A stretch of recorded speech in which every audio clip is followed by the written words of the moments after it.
그럼 강아지, 또 망아지, 송아지, 병아리, 꺼병이, 얘들의 공통점이 뭔지를 아시죠? 네. 개, 말, 소, 닭, 꿩의 어린 새끼를 그렇게 부릅니다. 또 한 가지 공통점이 있죠. 뭡니까? 얘네들 이 이름을 영원히 부를 수 없다는 겁니다. 강아지는 크면 개가 됩니다. 송아지는 크면 소가 됩니다. 꺼병이는 크면 꿩이 됩니다. 하나님께서 모든 생물은 이렇게 자라도록 처음부터 그렇게 만들어 놓으셨던 거죠. 그런데 하나님이 만드신 이 생명의 질서를 지키지 않는 족속이 하나가 있습니다. 짐작하셨겠지만 그것은 바로 사람입니다. 사람의 몸은 동물과 같이 시간이 지나면서 거부할 수 없이 자라납니다. 키가 커지고 몸집도 커지고 뼈도 굵어지고 힘도 세집니다. 그런데 우리 인간은 동물, 식물, 미생물 할 것 없이 이 세상의 모든 생명에게 없는 것이 있죠. 그것은 바로 영혼입니다. 그리고 내면, 생각하는 우리의 속사람입니다. 그래서 인간에게 성장이라는 것은 단순히 생물학적으로 성장하는 것만을 포함하지 않습니다. 내면이 함께 자라야 하며 속사람이 함께 성장해야 합니다. 그럴 때만 진정 성장한다, 그렇게 말할 수가 있죠. 2013년에 개봉한 전설의 주먹이라는 한국 영화가 있습니다. 되게 재밌습니다. 국내 내로라는 배우가 주연을 맡았고요. 3명의 고등학생 절친입니다. 이야기는 여기서 시작이 됩니다. 그 중에 제일 비중이 높은 주인공은 권투 유망주입니다. 근데 이 친구가 본의 아니게 그만 사고에 휘말려서 이 권투 유망주로서의 꿈을 접게 됩니다. 그렇게 세월이 흐르고 40이 넘은 이들은 각자의 삶을 살죠.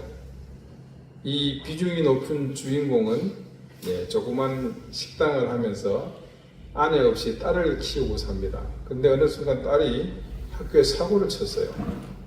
가보니까 이 볼펜으로 여자아이의 머리를 찍은 겁니다. 대단한 사고죠. 무릎을 꿇고 빌지만 소용이 없어요. 합의금 4천만 원을 달라는 겁니다.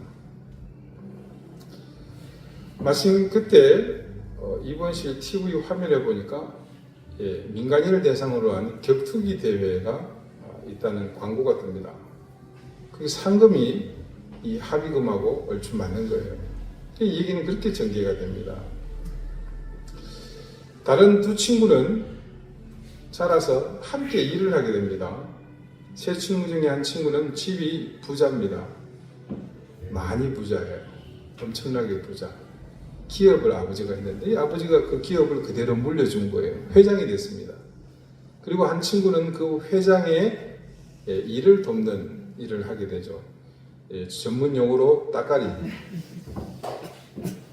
그래서 뭐 운전을 하거나 이런 게 아니고요. 이 회장 아들이 이 개차반이에요. 사고를 여기저기 치고 다니는 겁니다. 그러면 이 친구가 가서 다 수습을 하는 거예요. 술 마실 일 있으면 대신 마시고, 또 심지어는 조금 전에 그 격투기 대회 아시죠? 거기도 억지로 참가를 시키는 거예요. 회사 홍보를 위해서.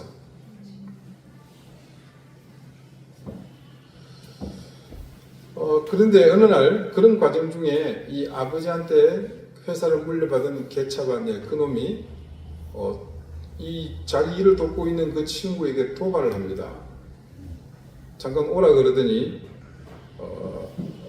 이게 자기 앞에 세워놓고 회사 경호원들을 불러요.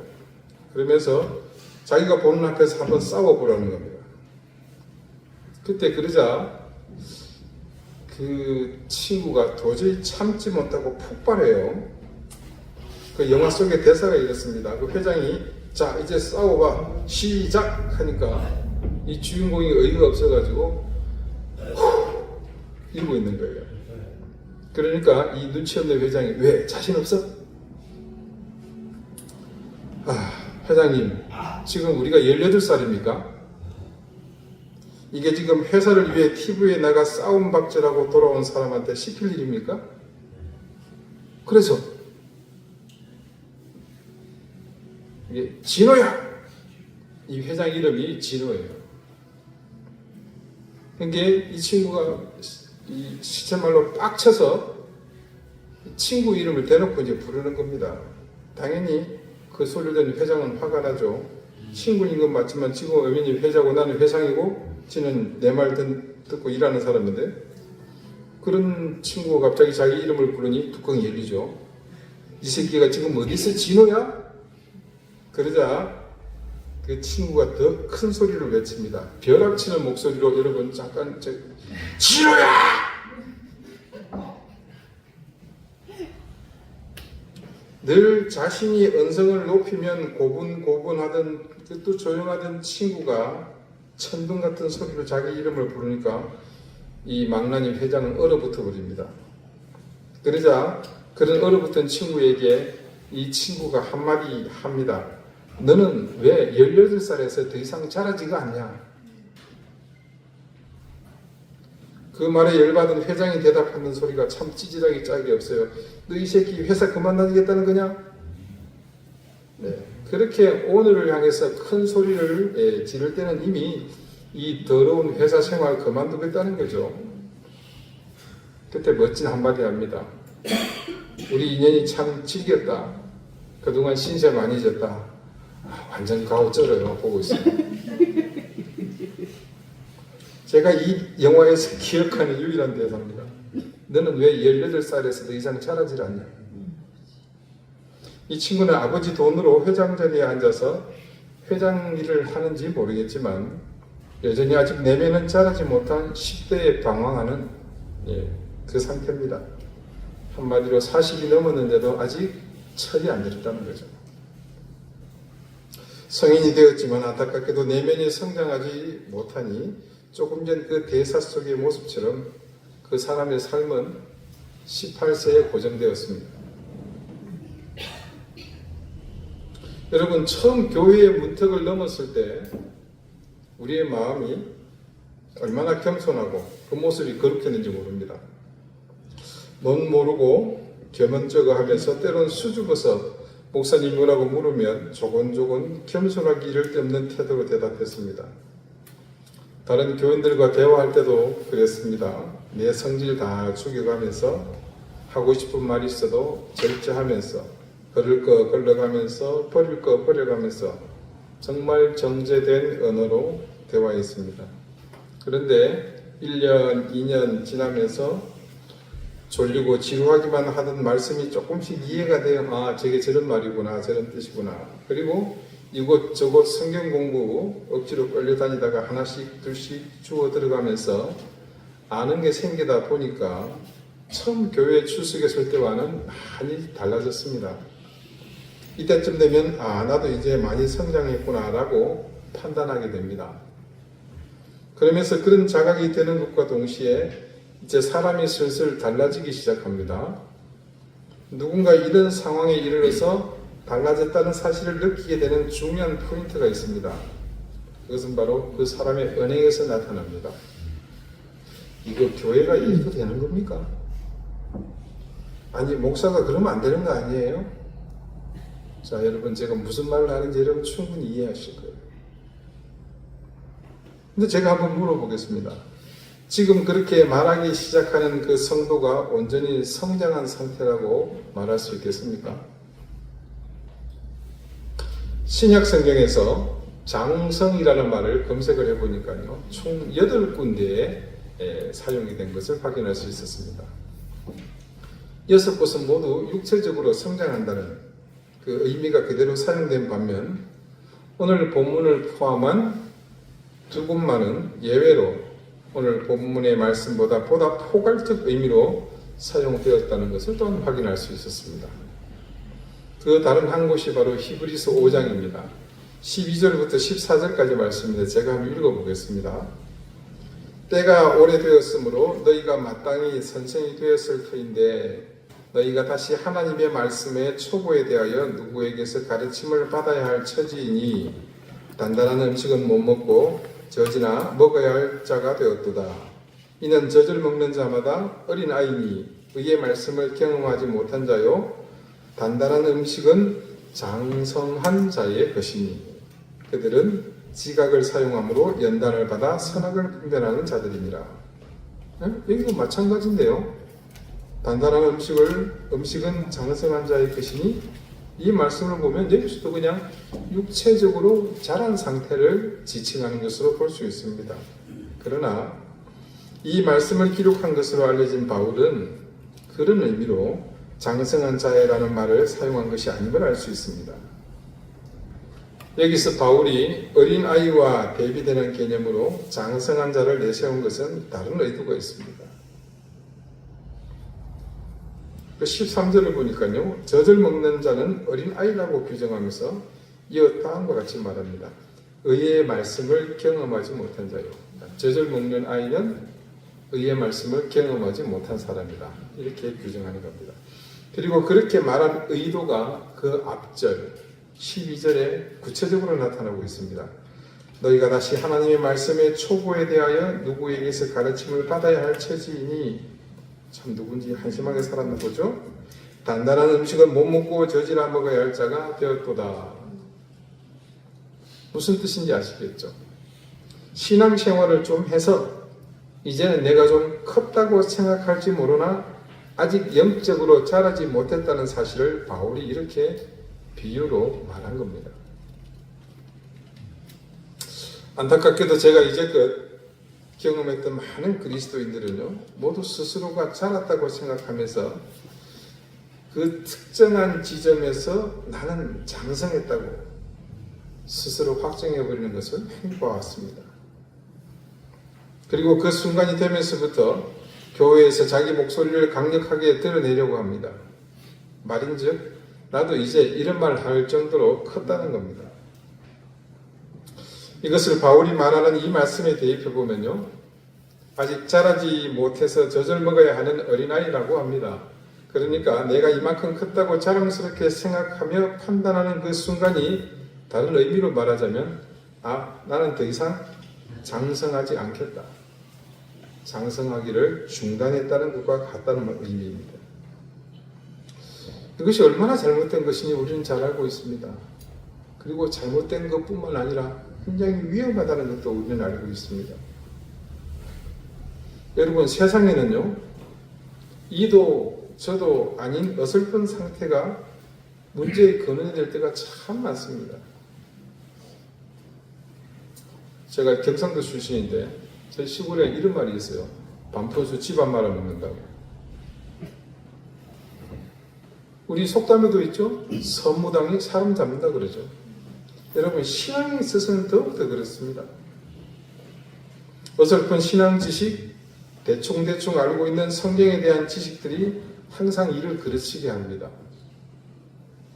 누구든 마찬가지입니다만은 자기가 하는 일을 끝까지 그리고 가능하면 완벽하게 구사할 수 있어야 합니다. 여러분, 남의 밑에서 월급 받으면서 이 칼국수 많은 거 이게 뭐 대단한 일이겠어요? 근데 여러분, 이게 요즘 TV에 나와서 뜨겁잖아요. 달인을 만나다. 생활의 달인. 그분들 그 일을 매진하면서 열심히 하다 보니까 그 분야의 달인이 된 거예요. 전에는 그들도 보지도 않던 일이 어떻습니까? TV에서 각광을 받아요. 그 집에 줄을 쓰잖아요. 내가 하는 일이 자꾸 보잘것없다고 하더라도 우리는 그것의 달인이 되어야 합니다. 그럴 때 비로소 우리는 그 일에 대한 전문가로 프로로 인정받게 되는 거 아닙니까? 신앙은 더더욱 그렇습니다. 우리가 주님을 아는 일에 누구보다도 열심을 내고 더 많이 더 정확히 알고자 노력해야 하는 것은 지극히 당연한 일입니다. 중간에 이 정도 했으면 되었겠지 하고 멈추는 것 안 됩니다. 그래서 바울이 오늘 말씀에 우리가 자라야 할 신앙의 그 목표치를 제시하고 있습니다. 13절에 뭐가 나옵니까? 그리스도의 장성한 분량이 충만한 데까지 이르리니. 그 목표치가 이렇게 있습니다. 그런데요, 가만히 읽다 보면 요즘 전문 용어로 현타가 옵니다. 과연 이게 가능한 일이야? 여러분, 우리가 예수님처럼 그렇게 충만한 데까지 이를 수가 있을까요? 결론부터 말씀드리자면 이 땅에 있는 어떤 인간도 다 따를 수가 없습니다. 저보다 훨씬 훌륭하신 우리 김 목사님도 이게 불가능한 일이에요. 근데 왜 바울은 이 도달할 수 없는 목표를 제시하면서 우리를 자꾸 어린아이라고 규정한 것일까? 그러면 이거는 이 사람이 우리가 도달할 수 없는 목표를 모르고 있는 건가? 이 형편을 전혀 무시한 건가? 이렇게 생각할 수 있습니다. 근데 아닙니다. 바울은 정확히 알고 있습니다. 엄밀히 말하면 자신이 그 한계를 직접 체험해서 알고 있다고 보는 것이 더 정확하겠죠. 그렇다면 바울이 분명히 우리가 도달할 수 없는 목표인데 왜 그것을 제시하면서 그렇게 하라고 종용하는 걸까? 이유는 간단합니다. 우리가 신앙의 성장을 위한 노력을 평생 그치지 말라는 의미에서 그런 목표를 제시한 겁니다. 얼마나 살아 깊은 바울의 생각인지 모릅니다. 인간을 누구보다 정확히 알고 있는 바울, 우리는 근본에 죄가 있습니다. 무한하지 못한 유한한 존재입니다. 불완전합니다. 그런 우리가 어떻게 신앙의 삶을 살아야 온전한 하나님의 자녀로 살 수 있는지 그 정확한 해법을 이런 방식으로 알려주었던 겁니다. 오늘 우리 교회에 정말로 귀한 손님이 오셨습니다.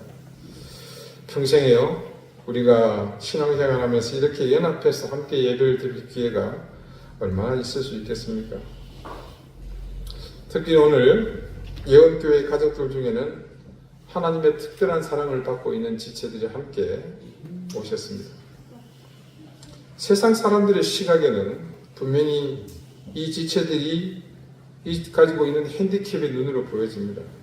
그런데 그거 아십니까? 우리 예원의 가족들은 그러므로 더욱 주님 앞에 장성함에 있어서는 앞서간다는 사실을 말입니다. 비장애인들은 늘 자신만만합니다. 그래서 자신의 힘으로 뭐든 할 수 있다고 생각합니다. 그래서 하나님의 도움보다 자신의 힘과 판단이, 능력이 항상 앞서 나옵니다. 그러나 우리 예언의 가족들은 그렇지 않습니다. 항상 나 자신이 부족하고 하나님의 도우심과 이끄심이 필요하다는 사실을 절감합니다. 그래서 비장애인인 우리보다 늘 주님과 더 가까이 있으며 그런 삶 때문에 우리와는 비교할 수 없는 하나님의 특별한 사랑을 받고 있는 겁니다. 어쩌면 바울이 말하는 그리스도의 장성한 분량에 이르기까지 이미 우리 예언의 가족들은 도달하고 있다고 할 수 있겠습니다. 바울이 교회의 의미와 비밀을 말하면서 오늘 그 교회가 되어야 할 우리에게 한 가지 중요한 사실을 또 알려주고 있습니다. 교회는 그리스도의 장성한 분량에 이르기까지 자라야 하는 곳입니다. 그리고 그러기 위해서 다 하나님의 아들을 믿는 것과 아는 일에 하나가 되어 온전한 사람을 이루어야 한다고 오늘 우리에게 말합니다. 이것이 곧 교회의 핵심이어야 하며 교회의 중심이 되어야 합니다. 우리가 이 사실을 망각하고 하나 되는 일에 소홀히 한다면 우리는 결코 그리스도의 장성한 분량에 이르는 그 온전함에 이를 수 없습니다. 오늘 우리 이든교회와 예원교회는 함께 하나 되는 예배를 하나님께 드리고 있습니다. 바로 여기에 참된 교회의 모습이 있습니다. 이렇게 우리의 연약함을 서로 내어놓고 위로하며 사랑함으로 하나 되는 것이 진정 교회다운 교회를 이루는 길임을 우리는 오늘 말씀을 통해 알게 됩니다. 저는 믿습니다. 오늘 이 자리가 바로 그런 교회됨을 온전히 깨달으라는 주님의 인도하심이며 그런 마음을 우리 김정식 목사님과 제게 주셔서 이 예배가 완성이 되게 하셨고 이 예배를 통해 깨닫게 하셨다는 사실을 말합니다. 사랑하는 여러분, 우리가 함께 하나됨으로 하나님의 교회가 되었다는 사실이 저는 너무나 감격스럽고 또 감사합니다. 왜냐하면 이것이 곧 우리가 그리스도의 장성한 분량이 충만한 데까지 이르게 될 열쇠이며 초석이 될 것이기 때문입니다. 오늘 우리가 함께한 이 예배의 감격과 기쁨을 그래서 소중히 기억하시면서 간직하시기를 바랍니다. 기도드리겠습니다. 아버지 하나님, 우리는 세상의 눈에 작고 여린 교회입니다. 그러나 우리는 서로가 하나가 되어 온전한 사람, 온전한 교회를 이루기를 원합니다. 우리에게 그런 선한 마음을 주신 하나님께서 이 연합을 통해 이루고자 하시는 뜻을 우리가 알기에 더욱 감사하며 이 하나됨으로 온전함을 이루어 그리스도의 장성한 분량이 충만한 데까지 함께 나가게 해주십시오. 예언의 가족들, 예수 온 땅 사랑 공동체를 더욱 굳건하게 하시고 하나님의 선한 힘과 능력을 더해 주십시오. 사랑하는 김 목사님과 성도들이 그 뜻을 이루어가며 이 땅에 참된 교회를 세워가게 해 주십시오. 예수 그리스도 이름으로 기도드립니다. 아멘. 이제 우리 김정식 목사님 나오셔서 말씀을 계속해서 전해주시겠습니다.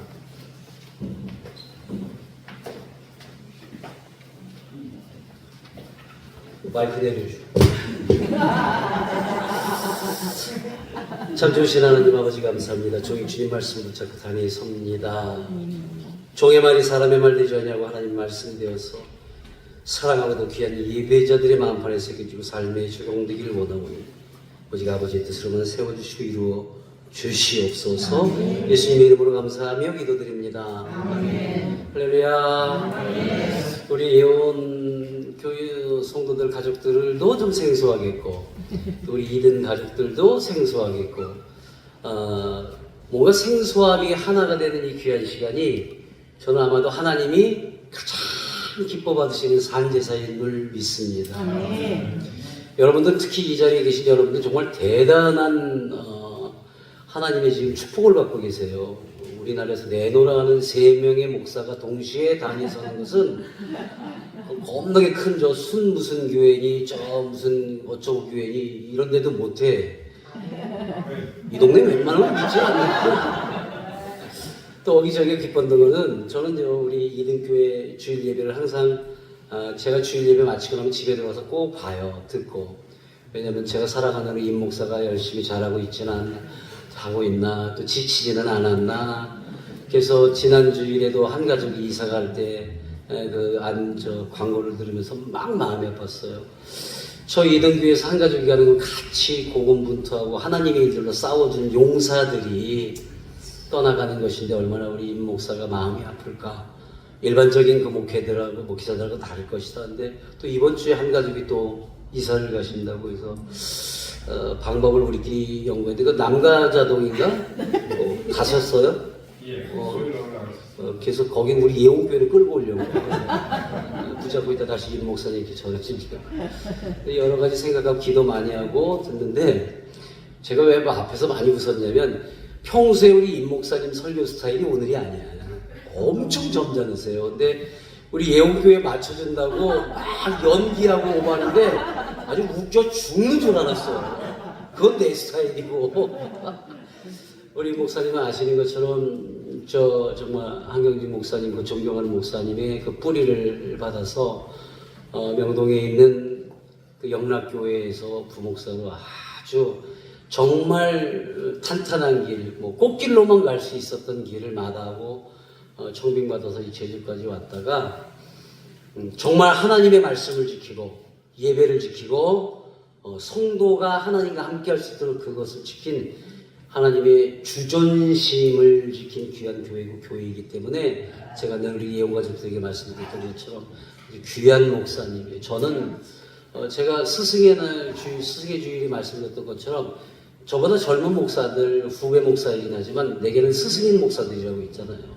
나보다 더 깊고 나보다 더 말씀 많이 연구하고 몸을 다해서 하나님께 드리는 그 목사들, 그 중에 한 사람이 바로 우리 임장원 목사예요. 이미 7년 전에 저를 만나게 하셨고 고군분투하고 막 대형교회와 싸우고 있을 때 제가 소식만 듣고 그냥 달려내려왔어요. 무작정 달려내려왔어요. 힘을 주고 싶어서. 근데 또 만났더니 제가 예전에 그 명동에 있는 그 교회 집회를 갔을 때 그 당시에 또 계셔서 또 저를 알고 계셨고 그때 아무 소리 안 했어요. 그냥 힘냅시다. 근데 떠나면서 내가 했던 말씀 기억할지 모르겠지만 이 목사님 우리 진짜 목회하자. 그러고 제가 떠나갔어요. 근데 진짜 목회하고 계셨어요. 그 약속 지키셨고 결국에는 어떤 결과가 됐던 이 이든 교회로 또 그 방주교회라는 이름 못 쓰겠다고 그랬지. 그래서 이든 교회로 여러분들 이든 교회라는 거 제가 한번 설명드렸죠. 많은 분들이 잘 모르시는 에덴을 영문으로 그대로 읽으면 이든이 맞나? 아니에요? 다른 뜻인가? 아, 우리말이야? 그 영국식 발음하면 또 2등이 된다고 그랬어요. 그래서 2등 교회에서 합쳐봅시다. 에덴 동산에 예수 온 땅을 사랑하라는 명령 받은 자들이 왔단 말이에요. 놀랍지 않습니까? 이미 7년 전에 이렇게 만나게 하셨고 오늘 그 결과를 함께하고 있는데 오늘 2등 교회의 평소 성도님들 다 오신 건가요 오늘?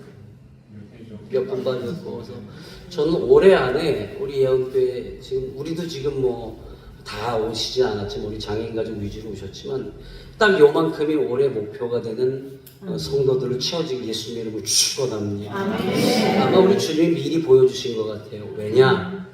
오늘 제가 함께 말씀 나누고자 하는 말씀은 사도행전 1절 8절의 말씀을 함께 하고 싶어서 그래요.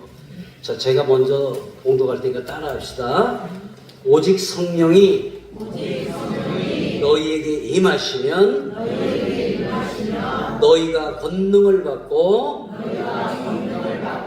예루살렘과 온 유대와 사마리아와 땅끝까지 예루살렘과 온 유대와 사마리아와 땅끝까지 이르러 증인이 되리라 하시니라. 아멘. 먼저 그 시작을 이든 교회가 했어야 땅끝까지라는 단어를 오늘 저는 굉장히 마음에 들고 있어요. 그 앞에 있었던 말씀은 예수님이 하시는 말씀이지만 우리가 들어야 하는 말씀은 땅끝까지예요. 근데 당시에는 이 이동하지 않으면 통신이나 이런 게 없으니까 땅끝까지 발로 걸어가서 전해야 됐는데 지금 세상은 그렇지 않잖아요. 근데 이든교회가 막 저쪽 또 고발당할까봐 제가 뭐 그 교회 이름을 얘기하면 하도 시비를 많이 걸어서 어느 교회라고 말 안 하지만 저 산꼭대기는 방 무슨 교회라고 있어요. 그 무슨 주교회라고도 하고 그러는데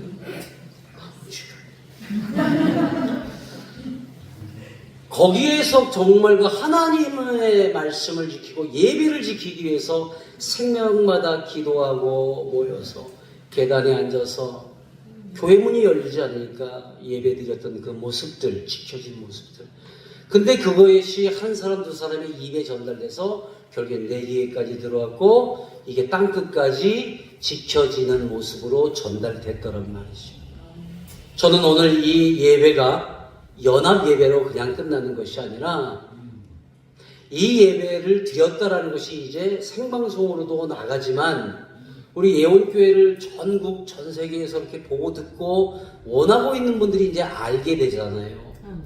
땅끝까지 전달됨을 믿습니다. 힘이 있어서가 아니라 하나님을 따르고자 사랑받는 것을 알기에 지켜낸 사람들이 땅끝까지 전해진다면 우리는 이 복음의 완성인 줄로 믿습니다. 예수님께서 이 땅을 떠나 하늘로 오르시기 전에 우리에게 마지막으로 부탁하고 명령하신 말씀이 이거거든요. 이것을 지켜낸 우리 이든의 사람과 예언의 사람들 예수님의 이름으로 축원하고 축복합니다. 얼마나 기뻐하시겠어요? 통신이 없던 시절과 지금 직접 누구에게나 전달됐은 이 귀한 이 세상을 허투루 보내지 말고 이렇게 연합해서 모이는 모습들 저는 이게 연합 예배라 하지 않냐고 가족 예배라 칭하고 싶습니다. 우리 예언의 가족들은 앞에 태권도를 했지만 정말 보기만 해도 눈물이 나는 가족들이 우리 경준이는 장애 1급입니다. 우리 소연 양은 장애 3급이에요. 세상으로 보면 이 등급을 나눈다는 것 자체가 너무 웃기잖아요. 근데 중요한 것은 우리 임 목사님은 이미 캐치를 하신 건데 하나님의 특별한 사랑을 받는다는 거예요. 똑똑하고 잘난 사람들은 더 이상 채워질 게 덜 하잖아요. 근데 비어진 게 많으면 그것은 뭐로 채워요? 하나님이 채우십니다. 사람이 채운 힘과 하나님이 채워주신 힘의 비결은 이건 비교할 수가 없잖아요. 오늘 자랑스럽게 저 두 사람이 그냥 뭐 찬양에 맞춰서 품새하는 것 같지만 금메달리스트입니다. 우리 안소연 양은 지금 3연패의 전국 대회에서 여기 오기 한 주 전에도 안성시장대에 나가서 두 사람 다 3관왕을 차지한 금메달리스트예요. 금메달 받아보시고 없잖아. 하나님이 채워주시고 또 우리 예언의 사람들이 이곳에 와서 이든의 사람들을 손을 잡아주는 이 모습이 여러분 우리 예언교회에 저 많은 분들이 오세요. 외부에서 돕겠다고 봉사하겠다고 우리는 비웃어요. 니까 이게 왜냐하면 결국 예배를 같이 드리면 뇌병변 장애가 있고 발달 장애가 있고 지적 장애가 있고 근데 그들이 감사할 조건이 없어. 자녀가 그럼에도 불구하고 기도를 시작하면 하나님 아버지 감사합니다라는 감사로부터 시작돼요. 무엇이 감사할 게 단 한 가지라도 있을까? 근데 감사하고 있어요. 그러니까 곁에 있던 완벽하다고 봉사하고 섬기겠다고 왔던 사람들이 오히려 은혜를 받고 가죠. 오늘 이 자리에 우리 예언의 사람들이 여러분들의 손을 잡아줄 겁니다. 그때 여러분들이 함께 그 은혜가 풍성하시길 예수님 이름으로 축원합니다. 자, 우리 저 앞뒤 옆 사람하고 손 한번 잡읍시다. 그리고 마주 보시고 닭살 돋는 인사를 합시다. 우리끼리 잡지 말고 우리 저 이들이랑 같이. 당신은 하나님이 맺어주신 나의 진정한 가족입니다. 아멘. 이제 우리 가족 된 거 주님의 이름으로 한 가족 됐음을 선포합니다. 가족이란 뭡니까? 아프고 힘들고 어려울 때 그를 위해서 기도할 수 있는 사람. 어떤 말을 해도 믿어주는 사람들이에요. 이제 우리 이든과 예오는 그런 에덴 동산에서 우리 예오의 공동체로 함께 모여서 오직 주님만 찬양하고 말씀 듣는 귀한 성도들로 살아갈 수 있기를 예수님 이름으로 축원합니다. 우리 임장원 목사님께도 힘 주셔서 얼마나 많은 기도와 얼마나 무릎을 꿇고 얼마나 많이 울었겠어요. 이제는 누가나 다 인정하는 훌륭한 목사, 또 우리 예언의 사람들을 이렇게 움직여줄 수 있는 힘을 가진 목사, 그런 교회임을 나는 믿습니다. 섬기는 우리 성도들 한번 이렇게 우리 이든 사람들을 쳐다봐 주세요. 우리 예언이 아유 빛나요. 아니 머리 때문에 빛나는 건 아니고 오늘 우리 임장원 목사님을 오버하게 만들어주는 이 예배 기쁨입니다.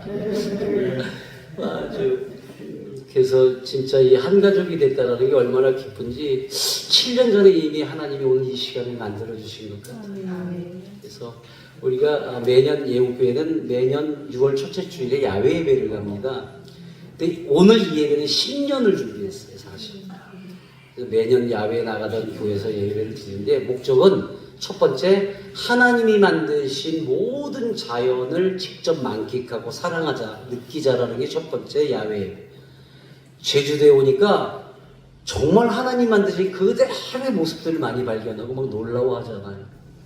두 번째가 이 야외 예배를 통해서 서로 간에 힘을 주고 힘을 받는 그러한 시간이 되자. 특별히 올해는 우리 이든의 사람들, 이든교회의 성도들이 수고했노라 가서 보듬고 격려하자. 그리고 결론은 한 가족이 되러 왔습니다. 그래서 이제는 가족이 되었고, 지금까지는 우리가 어디 가는데 원래 이 야외 예배 해외로 가려고 했다가 그거를 변경해서 이곳을 정하고 임 목사님한테 전화했는데 사실 망설임도 없이 이렇게 아유 형님 바로 오세요. 점심도 하고 그러는데 걱정 마세요. 그때 교인들한테 묻지도 않고 얘기했는데 괜찮아? 안 쫓겨나겠어? 너무 감사했고 그 망설임 없이 할 수 있다는 건 우리 교회와 나를 신뢰해야 된다는 얘기잖아요. 망설임 없이 바로 대답을 해주셔서 정말 기도 많이 하고 오는 날까지 비행기를 탈 때까지 어제 저녁에도 우리가 모여서 함께 오늘 또 기도회를 함께 했어요. 그래서 이제는 이든교회 홀로 서기가 아니라 예원교회라는 든든한 버팀목도 있고 또 하나님이 모자란 곳을 채워주고 있는 귀한 장애인 가족들, 제가 늘 자랑합니다. 우리 장애인들이 기도빨이 굉장합니다. 하나님이 잘 안 들리니까 계속 귀를 기울이시거든요. 이렇게 기도하고 연합해서 정말 이만큼의 자리가 매주 이등교회에 채워질 수 있기를 다시 한번 예수님 이름으로 축원하며 함께 기도한 여러분 되시기를 바랍니다. 좋으신 하나님 아버지 감사합니다. 우리가 땅 끝까지 왔습니다. 땅 끝까지 하나님의 뜻을 전한 이 이등교회 우리 목사님과 또 귀한 성도들 아버지 생명처럼 지켜주시되 이들의 모든 앞길에 먼저 가시며 완전함과 형통함을 이루어 주시옵소서.